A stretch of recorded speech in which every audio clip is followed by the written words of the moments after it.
السلام علیکم ورحمۃ اللہ وبرکاتہ۔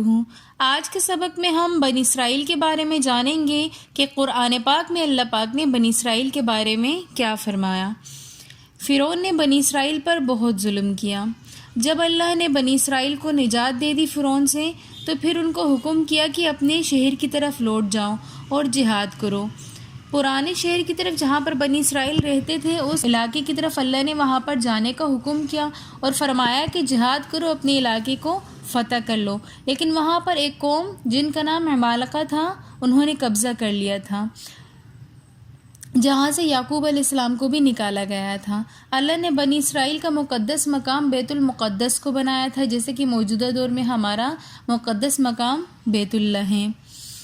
اللہ نے بنی اسرائیل سے کہا کہ اب بیت المقدس جاؤ اور اس کو قبضہ کرو، پھر تمہاری وہاں پر خلافت قائم ہو جائے گی، کیونکہ اس وقت دین حق وہی تھا جو کہ بنی اسرائیل کا تھا۔ جتنے بھی واقعات انبیاء علیہ السلام کے بیان ہوئے ہیں قرآن میں، وہ سب شام ہی میں ہوئے ہیں، کیونکہ شام ایک بہت ہی مقدس جگہ ہے، وہاں پر انبیاء علیہ السلام کے بہت ساری زیارتیں موجود ہیں۔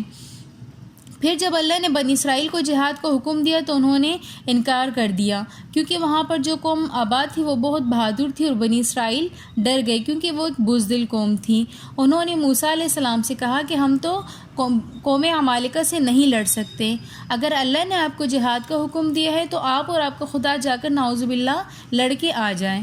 تو اللہ پاک نے پھر ان کو اس انکار کی سزا یہ دی کہ 40 سال تک تم اپنے شہر پر قبضہ نہیں کر سکو گے، یعنی بیت المقدس کو فتح نہیں کر سکو گے۔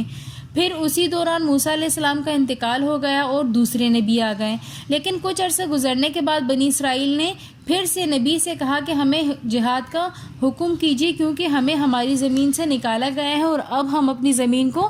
فتح کرنا چاہتے ہیں۔ تو اس وقت کے جو موجودہ نبی تھے انہوں نے کہا کہ تم تو وہ قوم ہو، اگر تم پر جہاد فرض کر دیا گیا تو تم پیچھے ہٹ جاؤ گے، جہاد نہیں کرو گے۔ لیکن ان کے مسلسل اصرار پر اللہ نے جہاد کا حکم دے دیا، اور پھر بنی اسرائیل میں سے ایک کو کمانڈر بنایا جن کا نام طالوت تھا۔ نبی نے قوم کو کہا کہ اللہ نے جہاد کا حکم دے دیا ہے اور تمہارا کمانڈر طالوت ہوگا، لیکن اس پر بھی بدبخت بنی اسرائیل نے اعتراض کیا، کیونکہ طالوت ایک غریب آدمی تھا۔ تو انہوں نے کہا کہ ہم ایک غریب کی اطاعت کیسے کر سکتے ہیں؟ اگر آپ کو کمانڈر بنانا ہے تو ہم میں سے کسی ایک سردار کو منتخب کر دیا جائے جو کہ پیسے اور عہدے کے اعتبار سے اس قابل ہو کہ ہم اس کی اطاعت کر سکیں۔ تو اس پر جو موجودہ نبی تھے انہوں نے کہا کہ میں اس میں آپ کی کوئی مدد نہیں کر سکتا، کیونکہ کمانڈر اللہ نے منتخب کیا ہے، اس میں میرا کوئی اس میں انتخاب نہیں ہے۔ تو انہوں نے پھر طالوت کو کمانڈر کے طور پہ قبول کر لیا۔ پھر بنی اسرائیل کے پاس انبیاء علیہ السلام کے تبرکات تھے، موسیٰ علیہ السلام کا عصا تھا، اس طرح باقی بہت سارے تبرکات تھے جن کو ایک صندوق میں رکھا جاتا تھا، جن کو تابوت سکینہ بھی کہا جاتا ہے۔ تو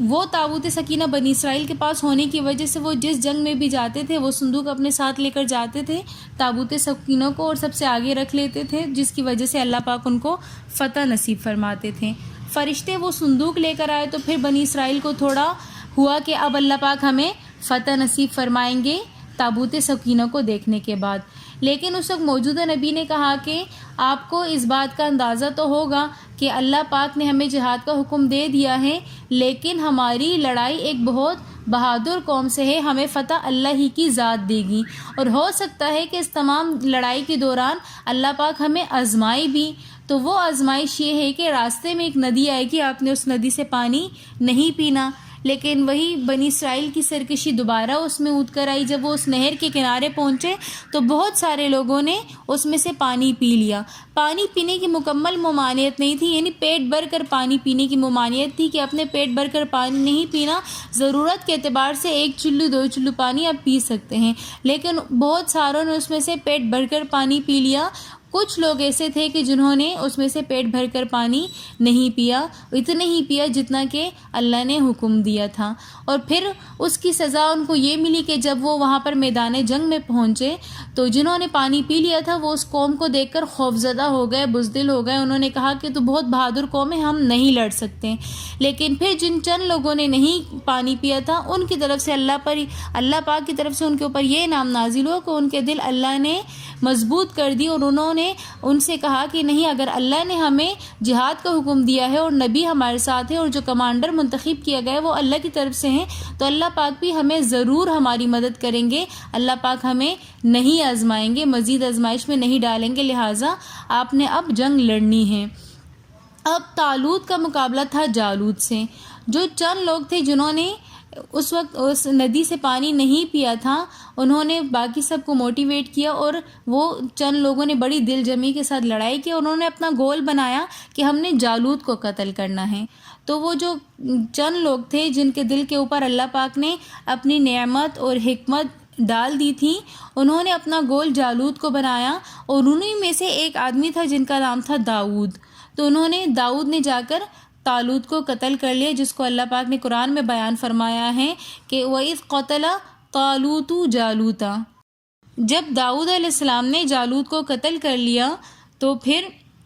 اللہ پاک نے داؤد علیہ السلام کو یہ نام دیا کہ ان کو پیغمبری عطا فرما دی، اور پھر اللہ پاک نے ان کو مزید انعامات اور معجزات دیے، اور ان کو اللہ پاک نے یہ دے دی کہ ان کے اندر جنگ لڑنے کی ایک بہت اچھی صلاحیت تھی، تو لوہے کو نرم کرنے کی صلاحیت بھی اللہ پاک نے ان کے ہاتھ میں دی تھی ایز اے معجزہ۔ تو وہ ان لوہے کو اپنے ہاتھ سے پگھلا کر نرم کر دیتے تھے اور بہت بڑی بڑی ڈھالیں بنا لیتے تھے۔ اس کے علاوہ مال و دولت اللہ پاک نے داؤد علیہ السلام کو بہت زیادہ عطا کر دی۔ پھر داؤد علیہ السلام کی ہی اولاد میں سے تھے سلیمان علیہ السلام، جن کو اللہ پاک نے مزید بادشاہت عطا فرمائی کہ وہ جنوں سے باتیں کر سکتے تھے، پرندوں سے باتیں کر سکتے تھے۔ اللہ پاک نے ہر قسم کی مخلوق کو سلیمان علیہ السلام کے تابع کر دیا۔ پھر سلیمان علیہ السلام نے بیت المقدس کی تعمیر کی اور بیت المقدس کو مکمل طور پہ بنایا، اور اسی بیت المقدس کی بناوٹ کے دوران ہی سلیمان علیہ السلام کا انتقال ہو گیا۔ تو اس وقت جب سلیمان علیہ السلام کا انتقال ہو گیا تو پھر اس وقت جنوں کو پتہ چلا کہ سلیمان علیہ السلام کا انتقال ہو گیا، تو پھر جتنی مسجد بن گئی تھی تو وہیں پر پھر اس کو چھوڑ دیا اور وہ جن وہاں سے چلے گئے۔ تو وہ موجودہ جو بناوٹ ہے ان کو ہیکل سلیمانی اس وجہ سے کہا جاتا ہے کہ وہ بناوٹ جنوں کی ہیں۔ تو موجودہ دور میں فلسطین بھی اور اسرائیل کی جو لڑائی چل رہی ہے، تو اسرائیل فلسطین پر قبضہ اسی وجہ سے کرنا چاہتا ہے کہ وہ جو بنی اسرائیل ہے وہ اس کو اپنی مقدس جگہ مانتے ہیں، حالانکہ وہ مقدس جگہ ان کے لیے اس وقت تھی جب ان کا دین برحق تھا۔ ابھی جب ان کا دین ہی برحق نہیں ہے تو ان کے لیے وہ جگہ بھی مقدس نہیں ہونی چاہیے، کیونکہ موجودہ دین کا اتباع کرنا ضروری ہے، نہ کہ گزرے ہوئے دین کی پیروی کرنا۔ اور ان کے لحاظ سے جو ان کی سوچ ہے بنی اسرائیل کی، وہ یہ ہے کہ جو تابوت سکینہ ہے تو ان کو لگتا ہے کہ وہ مسجد اقصی کے نیچے ہے، تو وہ اس کو گرا کر تابوت سکینہ کو نکالنا چاہتے ہیں اور اس کے اوپر ہیکل ٹیمپل بنانا چاہتے ہیں۔ تو اللہ پاک ہماری مدد فرمائے اور فلسطینیوں کی اسپیشلی مدد فرمائے، اور اللہ پاک ہم سب کے حال پر رحم فرمائے۔ اگر آپ کو ہماری آج کی ویڈیو پسند آئی ہو تو ویڈیو کو like, comment, share and subscribe ضرور کیجیے گا۔ ملتے ہیں ایک نیکسٹ ویڈیو میں، تب تک کے لیے اللہ حافظ۔